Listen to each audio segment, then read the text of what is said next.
Hey, good afternoon, everybody, and welcome to the Huddle here on K9 streaming platforms. It's our weekly sports talk show. I'm Jason Barr, joined as always by Pat Parris. Pat, good afternoon. How are you today? Doing pretty well, Jason. How about you? All right, doing fine, but not doing fine. The Phoenix Suns, and I know it's a day later, but still very much a hot topic. And I know for me and a lot of other people who watched the game on Sunday, still in disbelief, still disappointed. And Pat, there's a lot of blame that you could point to. Nobody had a good game except maybe Cam Johnson. Devin Booker, I think he came and he came to play, and the shots weren't falling, and he pressed. It looks like Chris Paul was hurt. But, Pat, I tell you what, I'm very disappointed in Deandre Ayton's play. I have no problem with Monty Williams benching him for the fourth quarter. I didn't see any fire or heart from Deandre Ayton in that game against the Dallas Mavericks, Game 7 on Sunday. Well, there's some reports coming out now that say that potentially what was said, this is Skip Bayless through his little buddy Lil Wayne, that what was said on the bench was that Monty Williams told Deandre Ayton, "You freaking quit on us," and that's why he benched him. And Deandre Ayton wasn't very happy. I think by that point, it was already it was a foregone conclusion that they were going to lose. I was disappointed in a lot of aspects of that game. I was disappointed in a lot of aspects of that series. The meltdown of that moment was precipitated by a lot of things that happened over this postseason, Jason. And I think it's too easy just to say, Deandre Ayton quit and I don't think so, Pat. I don't think so. I think he quit on the team. I think Patty was running around not doing anything. This goes back to what I warned about when they didn't give him the max contract, and you and I had a disagreement about that. And that's you think he deserves a max contract now? But he's going to get one somewhere. He doesn't show up in big games, Pat. He's going to get one somewhere. He didn't show up against Buffalo with the Wildcats. He didn't show up against the Bucks in Game 6 of the finals last year, and he didn't show up on Sunday. I said he's not a max player contract, but I would have given it to him earlier in the year just to not upset the apple cart. And that's just exactly my point. Going. And that's what I said at the time, Jason. I said at the time, this is going to end badly, because when you hurt a player's feelings like that, and we all know the professional players, we all know the professional players, it's about respect, Jason. It's about respect. And what is respect to them? You got to earn it. It's the dollar amount with the contract. And when that didn't happen, it was going to end badly, and it's ended badly. And he won't be playing for the Suns. Good. I can almost guarantee it. They'll do a sign and trade with him. He'll be playing for somebody else with a max contract. Terrific. And that'll be fine. And the Suns will never sniff the finals again. Oh, I disagree. Show me how that's going to happen. Else in there Tell me how that's going to happen with this ownership. The way that they handle contracts. The owner didn't run around the court for 17 minutes and not do anything. I agree. Jason, but you're trying to boil this down to one game. This game was not the problem. This game was the culmination of huge disappointment in the postseason. Game 7 is when you figure out who comes to play. By the way, if anybody wants to comment in, they can if they think I'm being too hard on Deandre Ayton, but I don't think so. Game 7 is when you find out who's got heart, who's got fire in their belly. Why aren't you jumping on the Chris Paul? Ayton does not have any of that. Why aren't you jumping on the Chris Paul can't get it done in the big moment? So we'll talk about everybody else did, but no, you jump on Deandre Ayton. So my Chris point Paul's is, obviously plenty hurt. of blame to go around. Plenty of blame to go around with it. Chris Paul looks like he was hurt. Okay, they're going to have to. He's now 37 years old. Chris Paul if he's hurt. Don't play Chris Paul. He turned the ball over like it was his job. Yeah. He's 37 years old. They're going to have to do a little bit of load management with him in the final couple of years of his contract. Chris Paul had a terrible games 3, 4, 5, 6, and 7, 3, 4, 5, and 7, whatever. He was not the same player after game 2. You can make the joke about him not being the same player, after he had his birthday. Okay. Devin Booker had a bad game. At least he showed up. His shots weren't falling, and then he was pressing. Mikal Bridges, I don't know where he was, okay? The only player who came to play was Cam Johnson. But the player who I'm most disappointed on, who was a number 1 overall pick, we heard criticism about his motor when he was in Arizona, and he showed it in the playoffs in Game 7 the other day. He had nothing. He came with nothing. And Jason, I'm not going to argue with you about the disappointment I felt as a Suns fan. And the blame was there for just as much for Deandre Ayton as any. I'm not going to argue that he was not good in this game, and he was good in the first round series. He was not good in the second round series. So I'm not going to argue with that. I'm just saying This is a problem that was festering since the moment that they didn't give him a max contract, and it was always going to end badly. And it Why ended doesn't a badly player need to earn a max contract? because it's about respect in their mind. I don't agree with that, Jason. I wouldn't. You and Hey, I Pat, don't live this way, here's how but he they did. do. We just saw how Deandre Ayton did when he was working for a contract. How do you think Deandre Ayton would do when he didn't have a contract? You don't think he played well during the regular season? He had his I best don't care season if you have ever. 19 points against the Hawks in December. Well, I care what you do in Game 7. nobody What you played do well in Game 7, that's though. what, To boil it down to one game is unfair, that's how Jason. the It's NBA unfair. works, Pat. It No, it's happens, not. comes He'll down to have a Game 5 7 in teams the after him finals. for a max contract. That's how the NBA works. He'll be making max money next year or the year after if it doesn't work out. Play for somebody somewhere else. You're missing the point. You and I want him to play for the Suns and do great. Yes, Not anymore. but we did. But Deandre Ayton is going to play for wherever he can get the max contract. Doesn't matter and if he can for the Saskatchewan Roughriders. He's going to go fine. He can play for them. He can take up their cap space, and he can not show up in Game 7 for that team. Exactly. The Suns can find anybody who can do better in Game 7 than that. He looked lost out there. Where's the fire, the passion? They knew they were going to get beat, Jason. They got lit up from the start, and they were all out of it. If you're 7 feet tall, you demand the basketball. You demand the ball inside, and you take it to the basket. Was there any of that? You're not. I'm not going to disagree with you about the one game, but you're putting too much emphasis on the one game as being the reason why Deandre Ayton doesn't deserve a max contract. It's not just one game. He didn't show up against the Bucks in Game 6 last year. He didn't show up against Buffalo in the NCAA tournament. I want a guy who shows up in the big games and says, "Hey, I'm taking the team on my back." Right. I'm putting you on my back. So you're not mad at Chris Paul? Then you're not mad at Chris Paul? Then okay, got it. Poole did that against the Pelicans. Chris Paul was hurt. You don't think hard? At least he tried. You don't think Deandre Ayton had a great series against them? He scored 20 points. He averaged 20 points and 11 rebounds, or 20 whatever points in that first series. I got to look it up, but it was terrific in the first round series. So yeah, you want to boil it down to one game. You don't want Deandre. He didn't deserve a max contract at the beginning of the year. I would have given it to him. I don't think it would have made a difference. Well, then you're happy. You'll be happy when he's gone. I think they can get somebody better. Yeah, I want somebody who's going to play with heart. You and I will talk in a year, and you tell me if they got somebody better. That's the thing. You're not going to get somebody better right now. So that's the problem. Now it's a low bar. You can how he did. It is not a low bar. You're basing it on one game, and you're saying it's a low bar. He was exactly what he needed in that. They needed in that offense. He's a pick and roll kind of player with Chris Paul. When they can pick and roll and do well, but they ran it. You haven't once mentioned that Dallas is the hot team, and Dallas played really well. You got to give some credit because to Dallas's star player, when the moment shined and it came time for somebody to do well, Dallas's star player did that. We can go back 4 years ago, and you and I both know Milwaukee's star player did that last year with Giannis. The Mavericks star player did that last week with Luka Doncic. Deandre Ayton doesn't have that in him. He just doesn't. He's a laid back guy. You know, he's going to go in, he's going to put up a couple of big games against some lousy teams in the winter. And then when it comes time for a big game, he's not there. He's not there. You and I can go back 4 years ago and both thought that Doncic was going to be a better NBA player than Deandre Ayton. But there was sentiment. It was the kind of the local guy, as it were, with having played high school basketball in Phoenix, having gone to the U of A. They chose Deandre Ayton. But we all knew that Doncic was going to be a better NBA player. And I didn't know that. Proven out. Yes, we did. We didn't even see Doncic in college. Even all the scouts said he was an overseas player. I didn't know he was going to be a better player than Ayton. And I'm not even concerned, Pat, as much as who's a better player. Okay. I'm concerned with who shows up.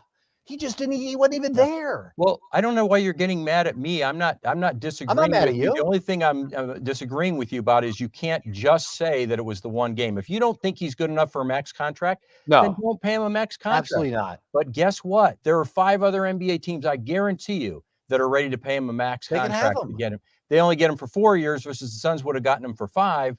They can have him contract. And that's fine. He's going to be gone. You don't have to worry about it. I guarantee you they'll sign and trade. Why do you think Monty Williams said you quit on us? Why do you? I'm not so sure he said that. That's the report. Okay, that's the report. But if he did, saying, why do you think he said that to DeAndre? Well, I think there's question about whether DeAndre Ayton was given his all in the last game, but that's not the point.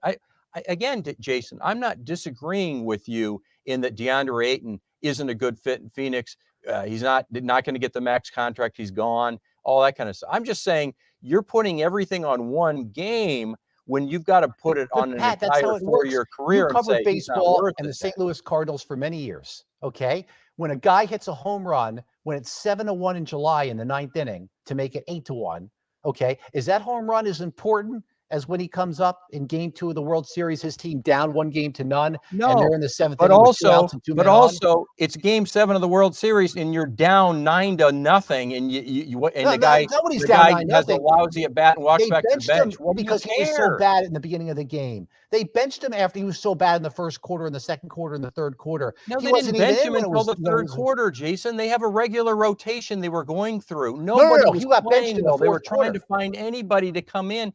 It's one game that was an absolute nightmarish game if you're a fan, and it's embarrassing as too light of a word as to what the performance was amongst everybody except, as you mentioned, maybe Cam Johnson. Why didn't he didn't show up? He did not show up in the and big moment. Neither did a lot of the guys. DeAndre Ayton did not show up. In Game 6 against the Bucks last year, Frank Kaminsky played better. They put in Kaminsky and he started scoring. Okay. Why? Because Frank Kaminsky. I don't know why you're so yelling so much at me. I'm not yelling at agree you. That you can say that DeAndre Ayton's career is boils down to one game. When I'm not saying it boils down to bad. one game. I'm telling you, he didn't show up in Game 6 against the Bucks last year. Oh, I don't. And everyone said, "Oh, it's because Giannis is so good." Well, now it's because Luka Doncic is so good. Well, where's your star player? Where's DeAndre Ayton? No, where's the star player is Devin Booker, and Devin Booker, number one pick in the draft. Devin Booker shot 3 of 14. Taking you on my back, and I'm winning. Devin Booker shot 3 of 14. Jason, that's he was bad, but at least he tried. Monty Williams didn't go up. Hey, Pat, Monty Williams didn't go up to Devin Booker and say you quit on this. Because Devin Booker tried. His shots didn't fall, and because nobody else was showing up, Booker was trying too hard and he was pressing. But I watched Devin Booker. He was trying out there. I don't fault him. He had a bad game. Nobody's saying Devin Booker's Kobe Bryant. Okay? He had a bad game. There's no question, but at least he tried.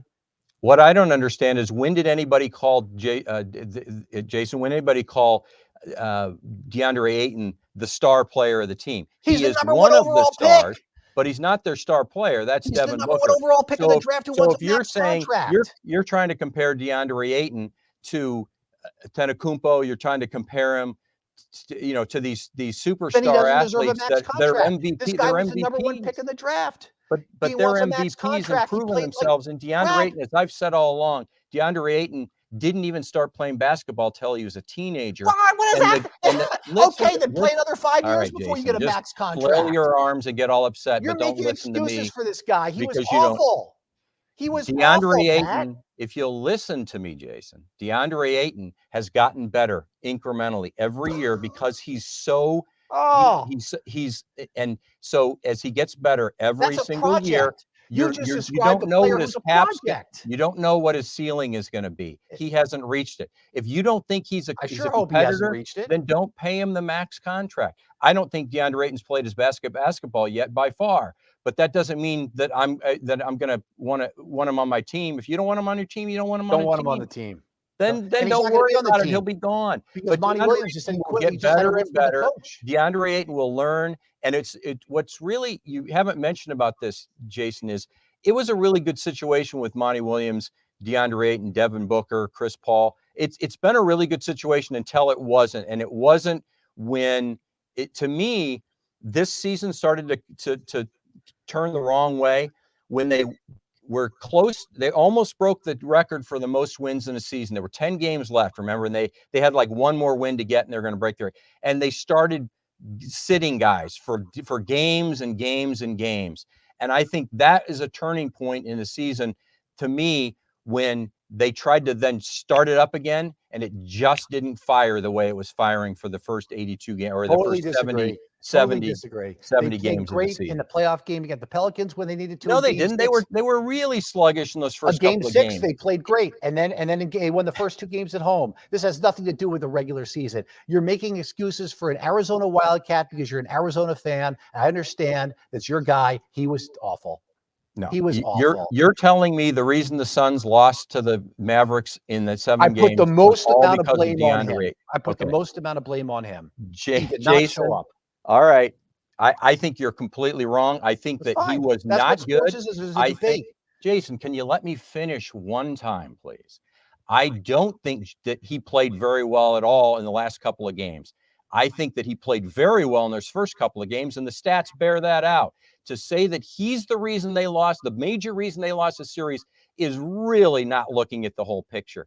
They were not good on the road, any of those guys. Devin Booker struggled. Chris Paul struggled. Maybe he was hurt. The guys that you see come off the bench that you always try to, oh, well, that guy's going to give you some quality minutes. They didn't give you quality minutes. That was the issue with this team. They didn't play well, in my estimation, after game 72. Not that this, it just like sprung up in game 7 against the Mavericks and it was all Deandre Ayton's fault. That's not true.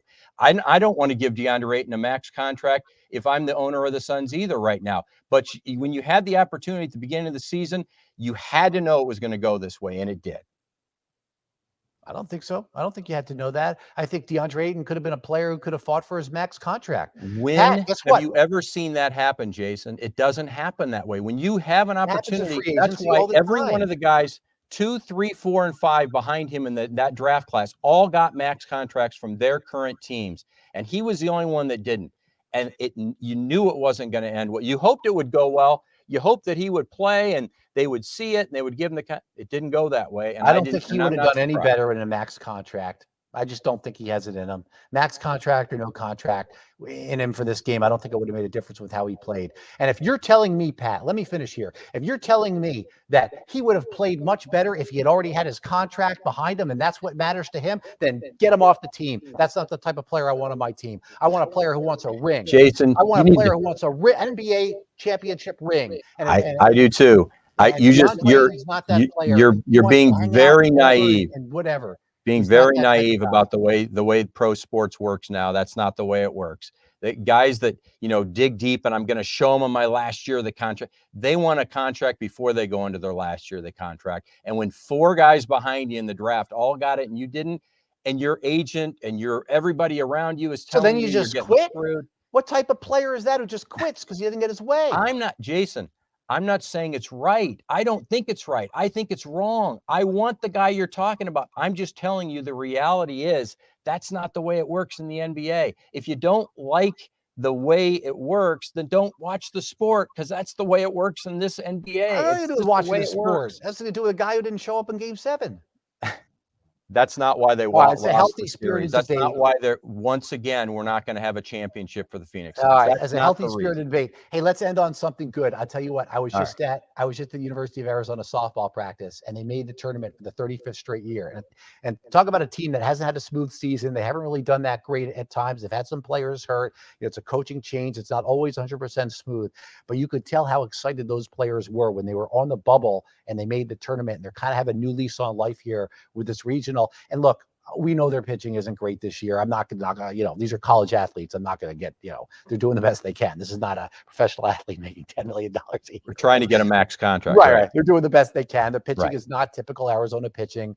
They're battling, okay? And this is not a great Arizona softball team. But hey, you know what? They got a new lease on life, and maybe they can surprise in the Columbia, Missouri regional. They play Illinois on Friday. A couple of things that, and I was sweating it out like they were, I'm sure, thinking they may not make it. 1986, Jason, was the last time they didn't make it. That's a long time ago. They were one of the last 5 teams in. And so I was sweating it with them, and I was happy to see it. And I think, you kind of mentioned it, but when you change coaches like that after a legendary coach, and yes, you bring in a really terrific player, and you expect them to be competitive, and they'll certainly get it turned back around. But in this era of the transfer portal and a legendary coach leaves, and it's pretty remarkable that they make the postseason. That's the way I look at it. My takeaway was good for them, because it was never going to be an easy transition, no matter what year it was, no matter it was Caitlin Lowe, no matter who it was going to be, somebody had to replace Mike Candrea. And so for them to make the tournament, good for them. That's a great step in the right direction. And in the era of the transfer portal, it giveth, it taketh away. They'll find their way back to the College World Series. I just, it won't be this year. I hope they play really well and maybe surprise some people and win a couple of games. I'm not so sure they'll make it this year, but I think it makes me feel a lot better about where the direction of the program's heading right now. By the way, I think you've talked to Sugar Skulls coach Dixie Wooten. I have not. How did the tryout go for Daquan Neal with the Indianapolis Colts? Do you know? All I know is he's back with the team now, back with the Sugar Skulls. We'll talk to him tomorrow. I'm not sure how it went. My guess is that he's back with the Sugar Skulls for the rest of the season, but I don't know that for a fact. I guess we'll find that out. We also know that Cam Gaddis is back with the team, which I think is great for as Tucson guy back in a unit, Jason, as you know, that needs the most help of their defensive backfield. And so even if he's not starting, Cam Gaddis being there is a tremendous help. He's a great coach of the game now with his coaching that he's doing for the youth here in Tucson. So I think that's a plus as well. So we'll find out a little bit more tomorrow with the Sugar Skulls, who need a win this week, by the way, after struggling, obviously, without Daquan Neal last Saturday. Remind me where they are this week. They're at San Diego, the Strike Force, who they've beaten already this year. Probably one of the top two bottom teams in the conference, in the Western Conference. So never easy on the road, but this is a game that they should win if they get everything going back. Okay, yeah. And for those who don't know, Cam Gaddis played for the team the last couple of years, but had a season-ending injury last year that was a very, very serious injury. They had to go to the hospital and everything. So right. Good to see him come back, and let's hope he stays safe and continue and contributes. Yeah. A real good guy. So for sure. All right. Well, hey, listen. I think I'm not yelling at you. I know. Upset at the situation. Right. I hope we both want the same thing, right? Yeah. We wanted Deandre Ayton to go in there and score 30 points and 15 rebounds and block 3 shots and win the game. We don't want to play 17 minutes and score 5. No, exactly. And score 5 points. Not something you want from one of your top players for sure. No, and Jason and I can always remain friends. We're not going to. This isn't going to carry. I was not. I'm saying you. It's just a disagreement, and that's what sports talk is. It's a debate, and it's not very serious in the grand scheme of life when we've got a war and other things going on. Oh, so for sure. Let's put it in perspective. All right, Pat, great chat. And we'll be back next week at the same time, same KGUN9 streaming platforms, talking sports here on the Huddle. For Pat Parris, I'm Jason Barr. Thanks, everybody, and we'll see you at this time next week.